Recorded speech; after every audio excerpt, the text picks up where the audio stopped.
Hello everyone, my name is Monika. आज हम directorate of education की तरफ से जो वर्कशीट्स आती है 8th की साइंस की वर्कशीट 33 करेंगे। ठीक है, ये वर्कशीट की डेट है 12 फरवरी यानी 12 फरवरी 2021। अब क्या है, रिप्रोडक्शन इन एनिमल्स हमारा चैप्टर चल रहा था। इसमें हमने दो तरह की रिप्रोडक्शन पढ़ी थी, एक होती है सेक्सुअल रिप्रोडक्शन और एक होती है एसेक्सुअल रिप्रोडक्शन। सेक्सुअल रिप्रोडक्शन बच्चों क्या होती है? वो वाली रिप्रोडक्शन जिसमें दोनों पेरेंट्स इन्वॉल्व होते हैं। ठीक है ना, when two parents both the parents are involve उसे सेक्सुअल रिप्रोडक्शन कहते हैं। लेकिन जब सिंगल पेरेंट यानी वन पेरेंट इज इन्वॉल्व तो ऐसी रिप्रोडक्शन को एसेक्सुअल रिप्रोडक्शन कहते हैं। तो हम इसी के बारे में आज हम पढ़ेंगे। ठीक है, तो today we will learn about asexual reproduction, the type of reproduction in which only a single parent is involved is called as asexual reproduction। ठीक है ना, ऐसी रिप्रोडक्शन जिसमें सिंगल पेरेंट एक ही पेरेंट इन्वॉल्व होता है उसे एसेक्सुअल रिप्रोडक्शन कहते हैं। ठीक है, there is no mixing of genetic information. अब समझने वाली बात क्या है कि एसेक्सुअल रिप्रोडक्शन में जेनेटिक इंफॉर्मेशन की मिक्सिंग नहीं होती, यानी कि जो पेरेंट से नए ऑर्गेनिजम्स यानी नए जो उनके बेबीज ऑफस्प्रिंग पैदा होते हैं वो एग्जैक्टली पेरेंट्स की कॉपी होते हैं। ठीक है ना, तो ऐसी रिप्रोडक्शन जिसमें कोई जेनेटिक इंफॉर्मेशन कोई जीन्स का ट्रांसफर नहीं होता इसे एसेक्सुअल रिप्रोडक्शन बोलते हैं। एसेक्सुअल रिप्रोडक्शन किस में होती है? हाइड्रा में और ईस्ट में। यानी एग्जांपल्स क्या है इसके? Budding in hydra and yeast and binary fission in amoeba. तो हम इन्हीं दोनों के बारे में डिटेल में पढ़ेंगे, बर्डिंग इन हाइड्रा एंड ईस्ट और दूसरा क्या पढ़ेंगे? Binary fission in amoeba. तो सबसे पहले हम बर्डिंग इन हाइड्रा समझेंगे। अब हाइड्रा का कुछ ऐसा सा स्ट्रक्चर होता है। ठीक है, तो आप ये जो बना रहे हैं कैसे भी बना सकते हैं। इसके साथ में इम्पोर्टेंट बात क्या है समझने वाली, कि इसके साथ में एक छोटा सा बड है। यहाँ पे आपको दिख रहा होगा, ये छोटा सा बड है। अब होता क्या है, जैसे ये पेरेंट्स ग्रो करते हैं साथ में ये बड ग्रो करता है, धीरे धीरे आपको दिख रहा है सेकेंड में बड बड़ा हुआ और बड़ा हुआ और फाइनली जब वो मेच्योर हो जाता है यानी जब बहुत बड़ा जो उसका साइज हो जाता है तब वो पेरेंट से डिटैच हो जाता है यानी पेरेंट से अलग हो जाता है। ठीक है, तो बर्डिंग इन हाइड्रा क्या हुई, सबसे पहले छोटा सा बड डेवलप हुआ, फिर वो बड़ा हुआ, फिर वो और बड़ा हुआ और फाइनली पेरेंट बॉडी से अलग हो गया। ठीक है, तो हम यही बडिंग इन हाइड्रा समझेंगे। पहले budding in hydra, a bud starts as a bulge on the parent body. ठीक है, थोड़ा उभरा हुआ सा बल्ज दिखता है। As this bud develops and grows it becomes a new individual organism. जैसे जैसे ये बड़ा होता जाता है ये नए ऑर्गेनिज्म बनता जाता है। ठीक है, in some organisms the buds remain attached to the parents body, example in yeast. तो हमने यहाँ दो एग्जांपल पढ़े थे ना, एक बडिंग इन हाइड्रा और दूसरा बडिंग इन ईस्ट। तो ईस्ट में क्या होता है, बस फर्क इतना होता है, ईस्ट का कुछ ऐसा सा स्ट्रक्चर होता है। अब इसमें क्या होता है, बड अटैच रहता है पेरेंट बॉडी से, निकलता नहीं है। नया बड यहाँ डेवलप हो जाएगा, फिर और नया यहाँ डेवलप हो जाता है। तो इस तरह क्या होता है, बड निकलता नहीं है, पेरेंट बॉडी के साथ ही जुड़ा रहता है। लेकिन हाइड्रा में क्या होता है, बड जब मेच्योर हो जाता है यानी बहुत बड़ा हो जाता है तो वो निकल के पेरेंट बॉडी से डिटैच हो जाता है यानी अलग हो जाता है। ठीक है, so finally it detaches from the parent body and develops into complete mature individual।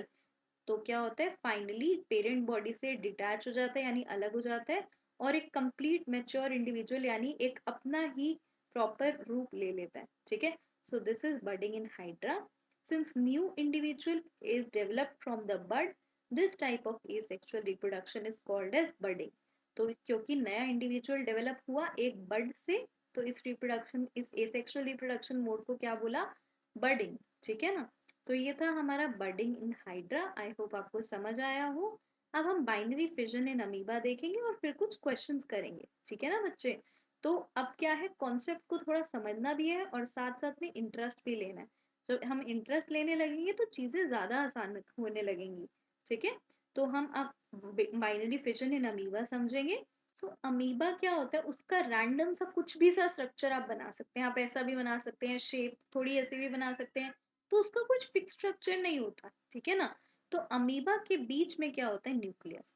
अब ये जो न्यूक्लियस होता है ना, ये धीरे धीरे दो डॉटर न्यूक्लिया यानी ये दो पार्ट्स में टूटने लग जाता है। तो आपको दिख रहा होगा सेकंड फिगर में, आपने एक और अमीबा का स्ट्रक्चर बनाया, और ये जो न्यूक्लियस है ये बीच में से थोड़ा सा ब्रेक होने लगा, ठीक है ना, ये न्यूक्लियस बीच में से थोड़ा सा ब्रेक होने लगा, फिर धीरे धीरे ये न्यूक्लियस पूरा ब्रेक हो जाता है, आपको दिख रहा होगा फर्स्ट फिगर में न्यूक्लियस है, सेकेंड फिगर में न्यूक्लियस देखो दो न्यूक्लियस में ब्रेक होना चाह रहा है, फिर फाइनली वो दो न्यूक्लियस में ब्रेक हो गया और अमीबा एक से क्या हो गए, दो हो गए, ठीक है। सो पेरेंट अमीबा यानी एक अमीबा से दो डॉटर सेल्स बन गए, ठीक है, दो जुड़वा अमीबास बन गए पेरेंट बॉडी से, ठीक है। तो अब हम यही समझेंगे।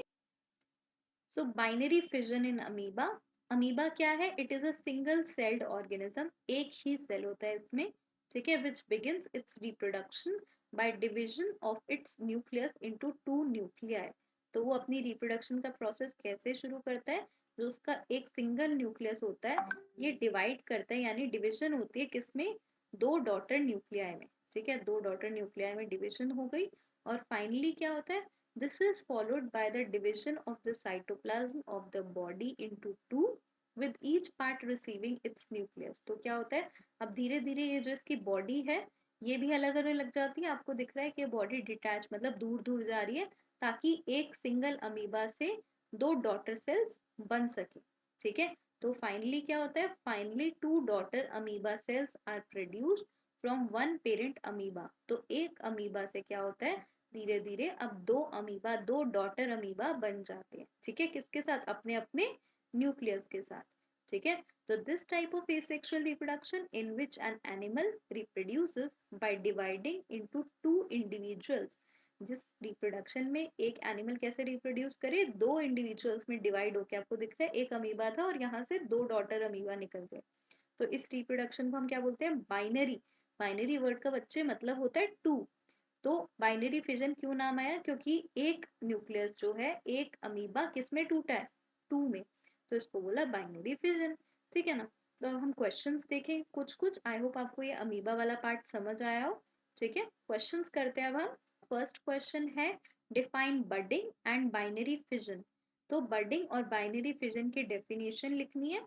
बडिंग की डेफिनेशन में आप क्या लिखेंगे, यहाँ जहाँ न्यू इंडिविजुअल लिखा है इससे पहले लिखेंगे process, process in which new individual develops, यहाँ is हटा देना, develops from a bud is called as budding, ठीक है।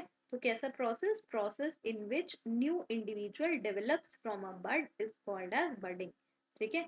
ऐसे ही बाइनरी फिजन की क्या डेफिनेशन लिखेंगे, टाइप ऑफ एसेक्सुअल रिप्रोडक्शन, यहाँ से लिखना है type of asexual reproduction in which an animal reproduces by dividing into two individuals is called as binary fission।